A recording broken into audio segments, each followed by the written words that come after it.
Hi, everybody. Thanks for joining me on another beautiful day. I hope it's nice wherever you are and whenever you're watching this. That's the thing about YouTube, isn't it? I have no idea where you are, who you are, when you'll be watching this.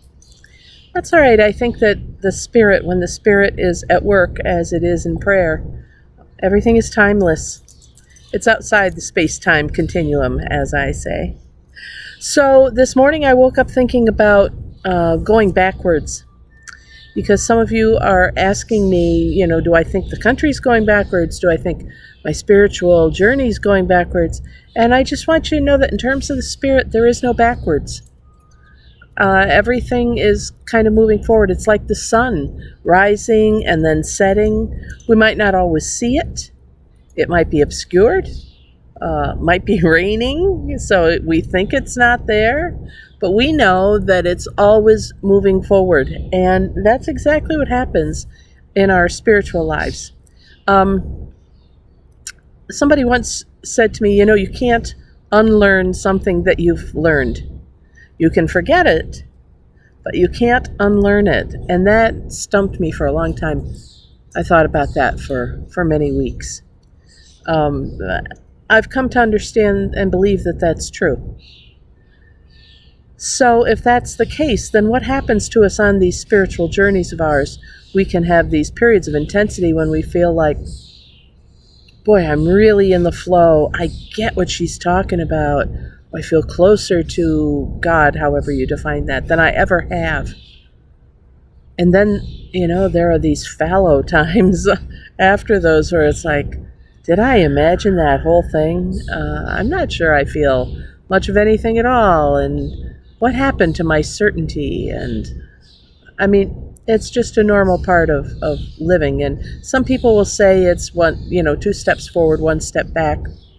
I don't think it's that. I think we're moving along and then we plateau. It's like we take in as much as we can and then we have to catch up with ourselves. I think about it in terms of children growing.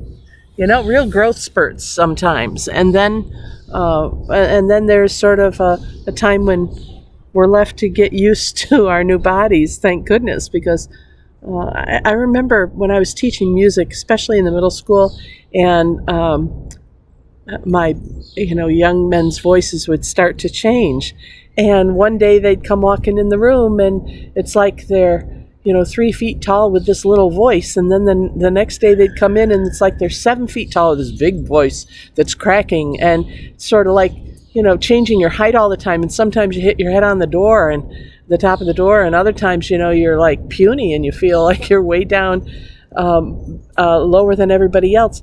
I think that's sort of what it is when we grow in any way, physically, emotionally, intellectually, spiritually. We take in a lot of information, we amass a lot, and it becomes part of us. And then we hit this plateau where it can all become integrated. That's what I understand sleep is for. Sleep is the time in our day when our brain files everything that we've done and learned and experienced during the day so that it kind of clears the decks for us. I think that some of us are going through that now in this sort of COVID time. I think that we have been very intensely thinking about and experiencing our spirituality, especially in the early days, maybe the first month or two. And now things are plateauing a little. We're looking around and we're saying, oh, well, I guess I can do this. I guess I can do that. I'm going to tell you right now, keep wearing the darn mask. Don't give up on the mask. That seems to be the real ticket to health and safety. Mask and distance. And it's hard. I don't mean to make light of that. It's very hard. I'm an extrovert. It's really, really hard. I gain my strength from my communities that I'm a part of.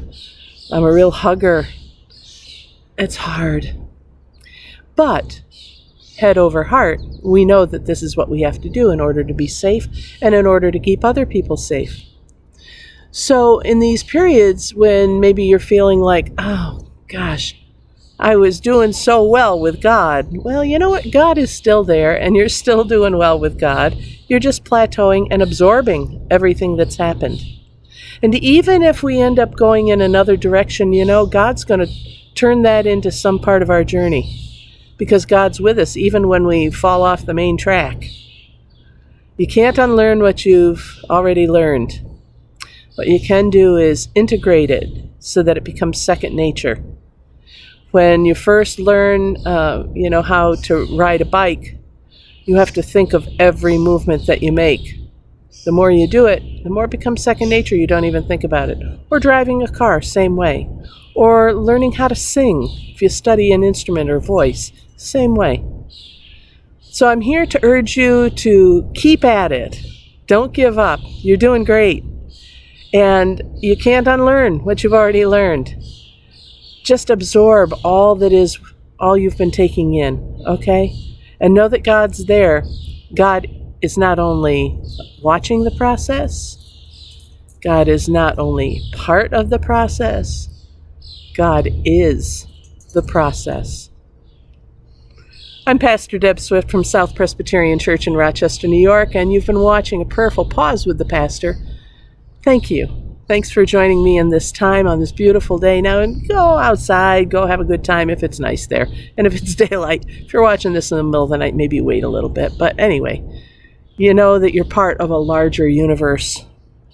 We're not the only thing in it. This is a time to set aside from the rest of the day to remind ourselves there's something greater than we at work here. All right? Okay, enough. Bye for now. Have a great day. Keep the faith, build the faith, find the faith, and I'll see you next time. Bye for now. God bless.